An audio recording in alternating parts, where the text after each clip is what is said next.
Hi student, नमस्कार सभी को। और अनुसार एजुकेटर चैनल पे आप सभी का बहुत बहुत स्वागत है।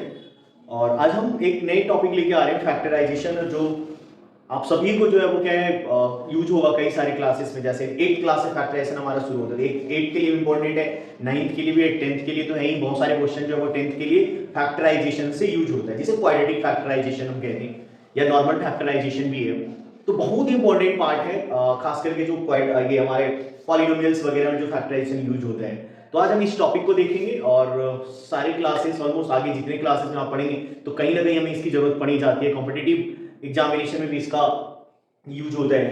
तो आज हम फैक्टराइजेशन के पार्ट को देखेंगे। तो शुरू करते हैं हम लोग फैक्टराइजेशन में। देखिए, नॉर्मल अगर कोई फैक्टराइजेशन है, जैसे कि 8th क्लास के लिए हम लोग देखते हैं तो बड़ा सिंपल होता है। जैसे कि आपको कहीं पे दिया हुआ है 5xy प्लस 10x²। अब इसका फैक्टराइजेशन बड़ा आसान है। दोनों में क्या करेंगे, कॉमन क्या हो जाएगा, 5x यहाँ भी, तो 5x हमने यहाँ से निकाल लिया, तो यहाँ से क्या बच गया y, और प्लस यहाँ से 5 से x को डिवाइड कर देते हैं, क्या हो गया 2, और x² का मतलब क्या है, x into x है, तो 1x आपने बाहर कर लिया है, तो यहाँ से क्या बच गया x। तो इसके दो फैक्टर हो गए। कुछ इस तरह के होते हैं, कुछ में हमें अरेंजमेंट करने पड़ते हैं। लेकिन जो मेन पॉइंट पे जो आपको फोकस करना चाहता हूं, जहां पे प्रॉब्लम है, इन सारी चीजों में ज्यादा प्रॉब्लम नहीं आती। तो प्रॉब्लम जो आता है वो कहां पे आता है, इस टाइप के क्वेश्चन में, x² प्लस 8x प्लस 15। अब ये देखिए बड़ा सिंपल सा जो है फैक्टराइजेशन है। देखिए इसमें होता क्या है, तीन पार्ट है। जैसे आपके इसमें क्या है, 3 टर्म्स है, x² के साथ, x के साथ और कांस्टेंट टर्म। देखिए यहां पे समथिंग हिडन होता है, 1। अगर नहीं पूछा तो हम क्या मानते हैं, इसमें 1 है। x का कोएफिशिएंट तो हमें पता ही है, नहीं होता है तो 1 मानेंगे। और ये आपका थर्ड टर्म जो c है, इक्वल टू समथिंग दिया हुआ होगा।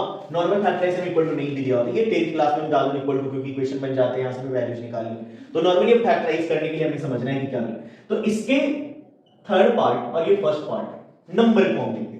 तो दोनों के नंबर को क्या करना है, आपको प्रोडक्ट करके कहीं भी साइड में आपको लिख लेना है। जैसे यहाँ पे हमारा क्या है, 15 और 1, तो 15 और 1 को आप मल्टीप्लाई, ये रबर के लिए आप, बाकी आप समझ जाएंगे तो बड़ा आसान लगेगा। तो ये 15 हो गया। अब 15 के क्या क्या फैक्टर बन सकते हैं, क्या क्या टर्म आ, देखिए मैं आपको कॉमनली बता रहा हूं कि 1 into 15 लिख सकते हैं, ये भी एक फैक्टर। 3 into 5 लिख सकते हैं, इसके अलावा कोई 15 का फैक्टर नहीं बन सकता। यही दो पॉसिबिलिटीज हैं। तो यहां पे दो फैक्टर बन रहे हैं। अब कंडीशन देखिए क्या होता है कि इसमें, इसको कहते हैं मिडिल टर्म एक्सपेंशन। जो ये मिडिल टर्म है ना, इसको हमें क्या है, दो भागों में बांटना है। We split it into two parts such that the sum of the two or the difference is equal to middle terms and product is equals to these two numbers। मतलब बीच का जो नंबर है, बीच में जो है 8x, तो इसको इस तरह से बांटना है कि दोनों को जोड़ने पे या दोनों को घटाने पे कितना आना चाहिए, मिडिल टर्म्स, यानी कि 8 जोड़ने पे या घटाने पे।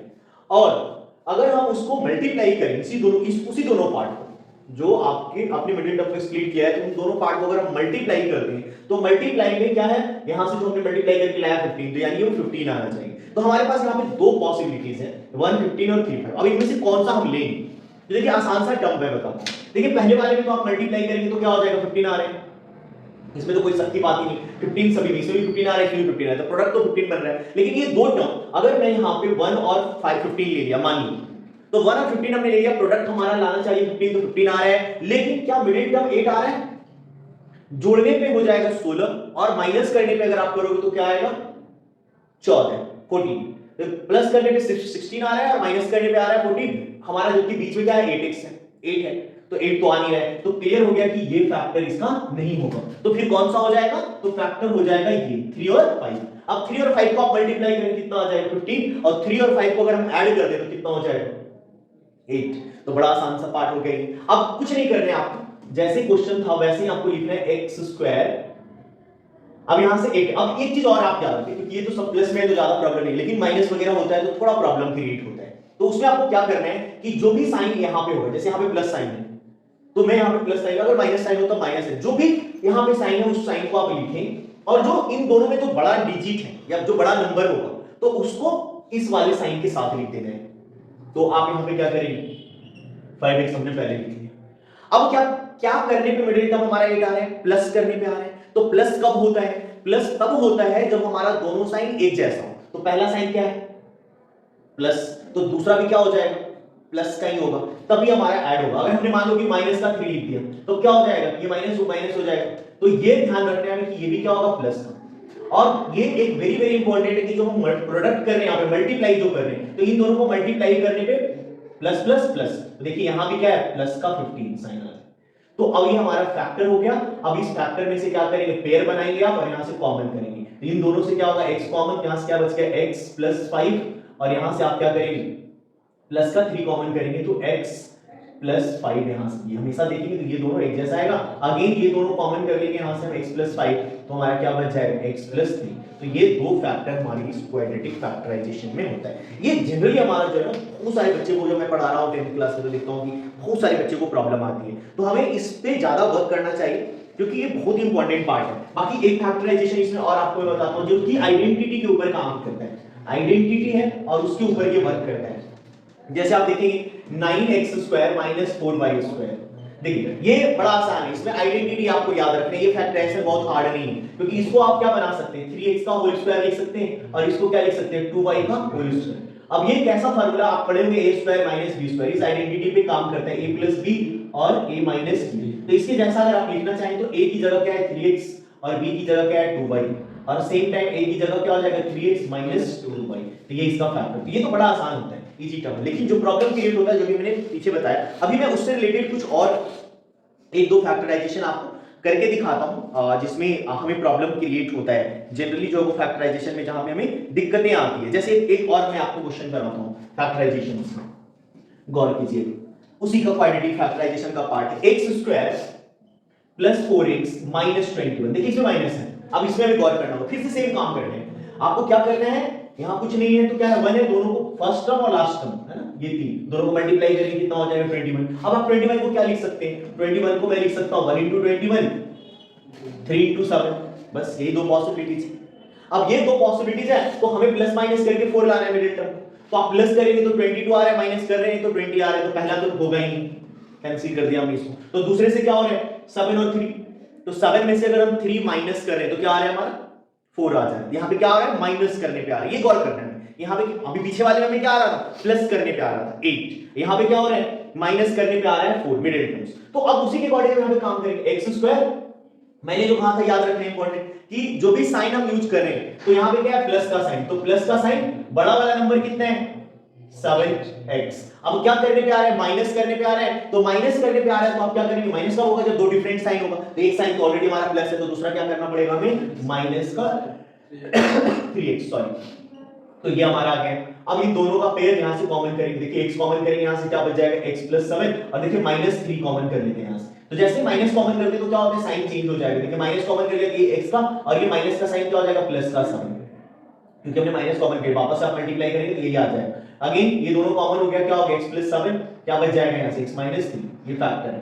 तो बहुत ही आसान सा फैक्टर होता है, बस हमें थोड़ा सा केयरफुल रहना है मिडिल टर्म एक्सपेंशंस में।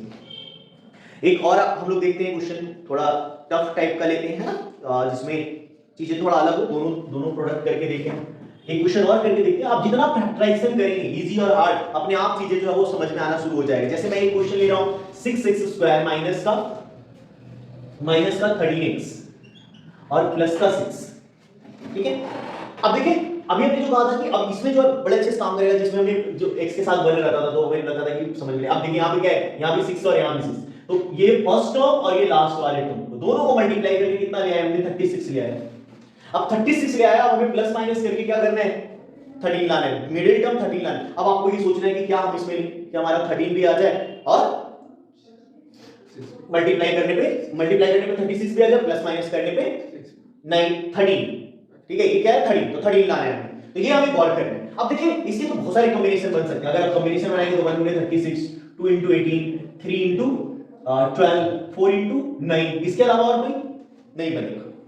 ये हमारे फैक्टर्स हैं, तो ये आपके कॉम्बिनेशन बन रहा है यहां से। अब आप एक एक करके आप चेक कर सकते हैं। देखिए पहले वाले में प्लस करेंगे 37 और माइनस करेंगे 35, 13 नहीं आ रहा है। दूसरे वाले में प्लस करेंगे कितना हो गया 20 और माइनस करेंगे तो कितना हो जाएगा 16, नहीं आ रहा है। इसमें प्लस करेंगे 15, माइनस करेंगे तो 9, नहीं आ रहा है। लास्ट वाले में देखिए प्लस करेंगे तो 13, मतलब 13, तो मतलब लास्ट वाले ये हमारा क्या है 2 फैक्टर 4 और 9 हो जाएगा। कितना आसान सा है। अब देखिए यहां पे अरेंज करना है, अरेंजमेंट में हमें बहुत ज्यादा ध्यान देना है, क्योंकि कभी-कभी क्या फैक्टर आप टेबल याद रखेंगे उससे भी आपको याद रहेगा। 9 4 जब 36 और 9 और 4 13, तो टेबल इसमें बड़ा काम आता है।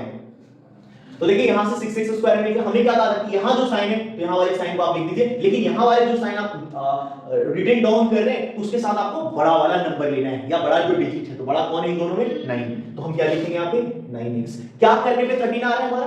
प्लस करने पे। प्लस करने के लिए क्या होता है? Same sign. तो यहां ऑलरेडी क्या है? माइनस, तो हमें दूसरे वाले को भी क्या बनाना पड़ेगा?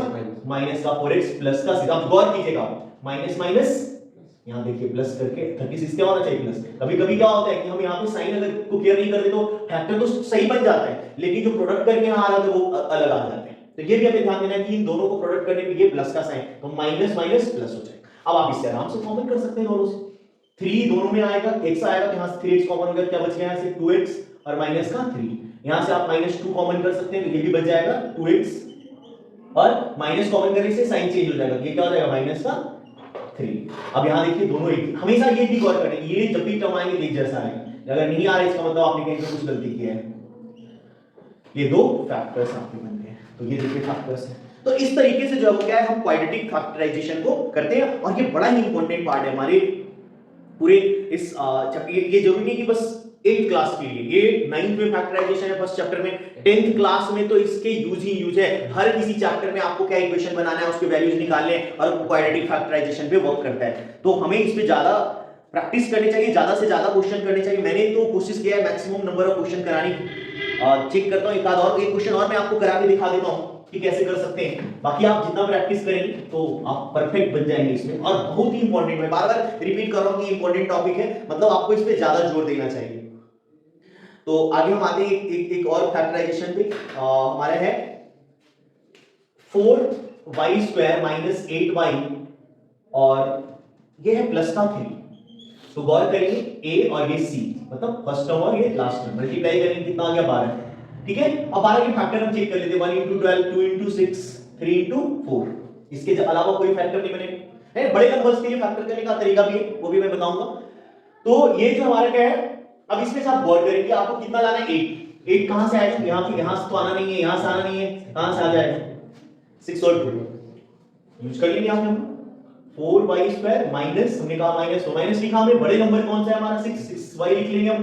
क्या करने पे आ रहा है? जोड़ने पे आ रहा है, प्लस करने पे आ रहा है, तो दोनों सेम साइन होना चाहिए। यहां माइनस है तो अगला जो हम लिखेंगे 2, जो बचा हुआ 2 है उसको भी प्लस। आप आराम से कॉमन कीजिए दोनों से।